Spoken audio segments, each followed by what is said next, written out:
Njeriu pra do të jetojë në dëshpërim kur ai ja kthen shpinën në fjalët që Allahu ja zbriti për mirëqenien e njeriut. Fala khawfun alejhim wala hum yahzanun. Kush do t'i bindet fjalës sime, ai nuk ka për të rënë dëshpërim dhe s'ka pse të friksohet. Dhe kundërta e saj, kush ja kthen shpinën fjalës sime, ai do të ketë një jetë të rënduar dhe i thelluar në dëshpërimin e tij. Sepse nuk mundesh të fitosh betejën kur ti futesh në betejë me atë që të ka krijuar, o vëllau i dashur. Prandaj ai na përmendi në Kur'anin Kerim: "Walillahi junudus samawati wal ard, wa kana Allahu azizan hakima." Ai është i cili është junudus samawati wal ard, mbreti dhe i plot fuqishëm dhe sundimtari absolut i qiejve dhe tokës dhe çka ka brenda tyre. Ai është sundimtari i vetëm.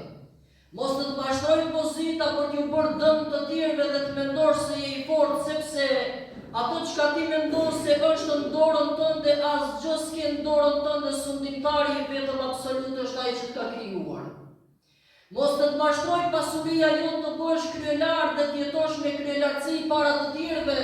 E Zot na ruaj kur ke përballë ndonjë nevojtar të duket vetja se ti je shumë më i ngritur se ai. Sepse atë që ti posedon dhe mendon se është e jotja, asgjë prej saj nuk është e jotja, ta ka dhënë ai i cili e ka në kontrollin e tij absolut, ai i cili është junudus samawati wal ard, mbreti dhe sundimtari dhe ai që kontrollon në mënyrë absolute qiejt dhe tokën. Wa kana Allahu azizan hakima, dhe vërtet ai Allahu është i plotfuqishëm, madhështor, suprem, por vepron me urtësi absolute. Vllau i dashur, kujdes si jeton dhe si vepron, sepse ai është junudus samawati wal ard. Mos mendo që je bërë në grada të larta e pastaj nuk ke nevojë ballin ta përkulësh për ato. Nga se çka do e mirë që të vjen në jetën tënde, të vjen si rezultati i vullnetit të Allahut Rabbul Alaminit. Të vjen nga mirësia dhe rahmeti i tij, por ajo është sprovë për ty. E mos mendo që je bërë me pushtet dhe tani mos ke nevojë për Zotin në jetën tënde.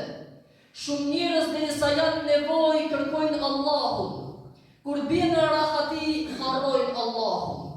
Sa hypin në pushtet, harrojnë Allahun.